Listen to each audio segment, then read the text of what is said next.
again. You know you're like the 10th guy to try this, right? It never works out for the dipshit in the mask. Maybe. But there's never been one like me, Gale. Welcome into Box Office Quarterbacks. My name is Jeffrey Gordon. This will be a solo edition of our show. Just got out of Scream 6 about an hour ago. Just want to share my thoughts on the latest installment of this franchise. Right off the bat, I think there were some very creative choices in this movie that definitely were a breath of fresh air when it comes to a franchise that's 6 movies deep at this point in time. There were some things I didn't like, but overall, I did think that Scream 6 was a flawed but very memorable addition to the franchise. I think I like 5 a little bit more, but I probably got to think about it.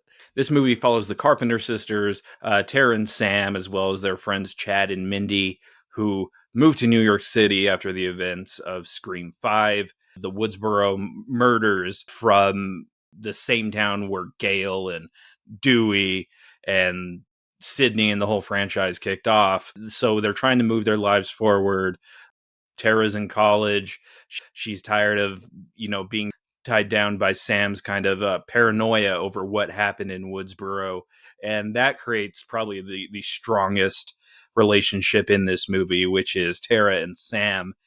Just having that conflict of, kind of a helicopter surrogate parent, if you will, in Sam trying to keep Tara safe. So having that narrative throughout the movie, I thought was definitely a great choice. One of the other things I loved is definitely the twins, which is Chad and Mindy, played by Mason Gooding and Jasmine Savoy Brown. I love them. They definitely carry on the legacy of Jamie Kennedy's character, Randy Meeks, from the original movies. So I really do love having them in this movie as well. And just having that core four, as they call themselves in the movies, is definitely one of the best parts of the new kind of reimagined soft reboot of the franchise.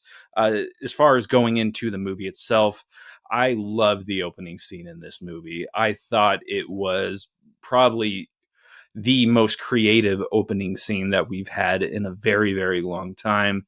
There was that kind of meta opening of Scream 4 where it was like people watching the Stab movies who, it's kind of like a fake out.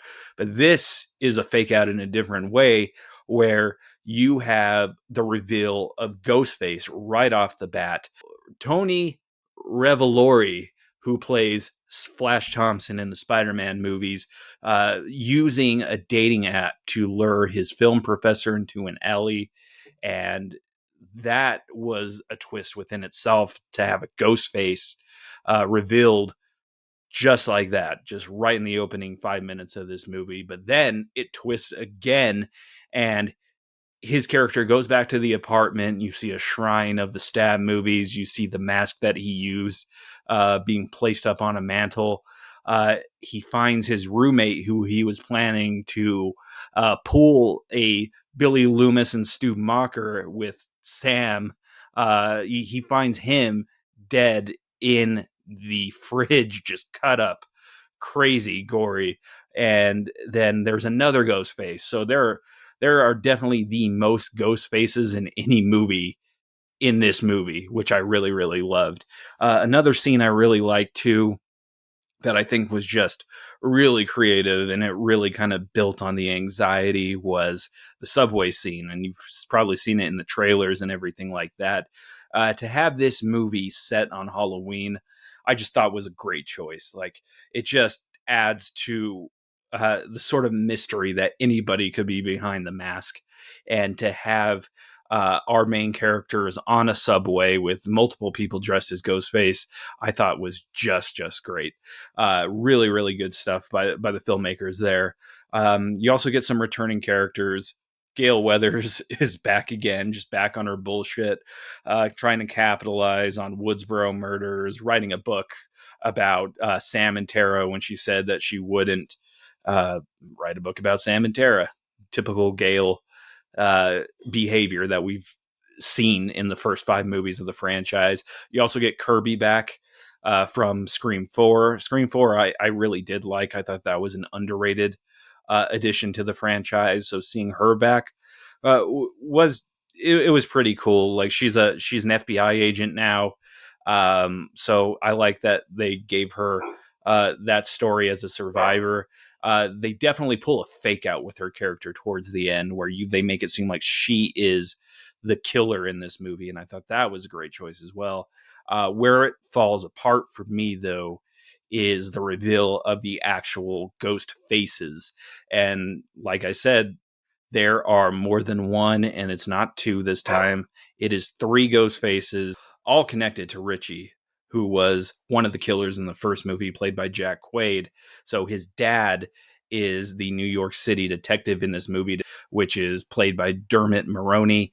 And then you have Sam and Tara's roommate being revealed as another ghost face, and their son, who I can't believe I did not see coming, because he looks almost exactly like Jack Quaid, even though like me and my wife were talking about how he looked like Evan Peters throughout this movie. So, I mean, he could be the brother of both of those guys, but they're revealed as taking vengeance on Tara and Sam and Chad and Mindy for everything that happened to Richie in the first movie.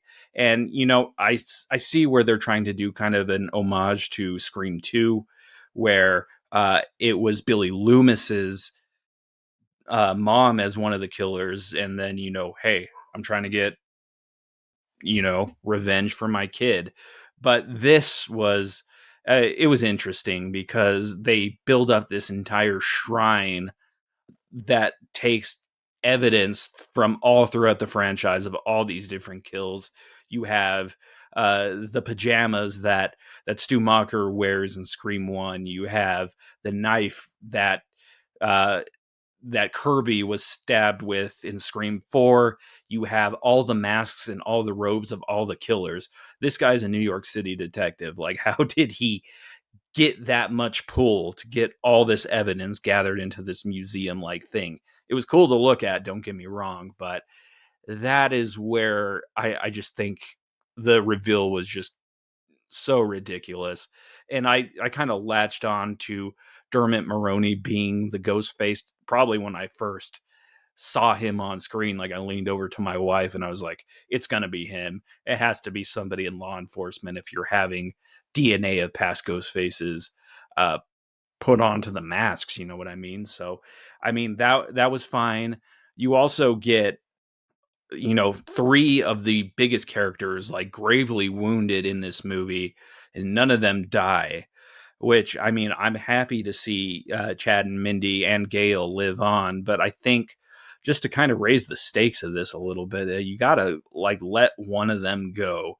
I think maybe it was Gail's time to go. I think, you know, her going out the movie after Dewey probably would have been uh, a, a smart choice for the franchise. Like, let the young cast take over.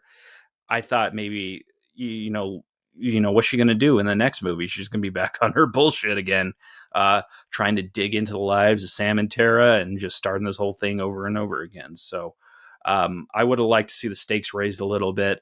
Some new additions to the franchise I thought were great. I like Josh Segura as Sam's love interest. I was about to call him Pug because I'm thinking of She-Hulk, but I thought he was a very good addition to the franchise, and I'm happy it seems like he'll be back in future movies. So, you know, Sydney is not in this movie, and you know, they kind of write her off in a way to where they're like, she deserves her happy ending, which I was fine for. I think it is time to move the franchise forward, especially with the 2 Carpenter sisters as the leads. But, you know, there's this new storyline in there where, you know, Sam is Billy's daughter and she's getting kind of urges to maybe do the same thing. And then she gets these flashbacks to Billy, which, hey, I love seeing legacy characters back, but if you're gonna bring Skeet Ulrich back in these movies, de-age him a little more. You can put all the makeup in the world on this guy, but he's still probably gonna look like a man who's close to 50 years old. So that's my gripe with that. I don't know if I'm into Sam taking up her dad's legacy, but I mean, I'm invested in the story moving forward. I think 5 was maybe a little bit better than this movie. If I had to go into rankings of this movie, I would give it a starter on our scale. It's definitely a great addition to the franchise. Like the New York stuff within itself is going to make this memorable. Like just kind of the way where Scream 2 was the movie where they all went to college.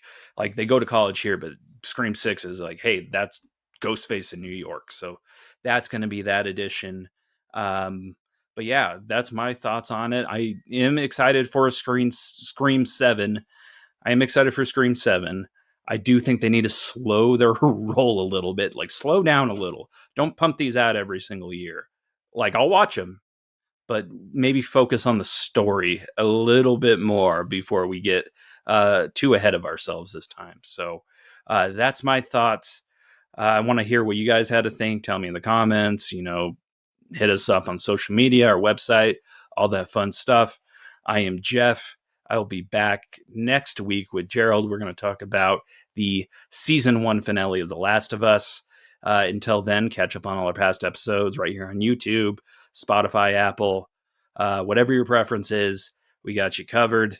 Hope you guys have a good rest of the week, and we will see you guys very, very soon.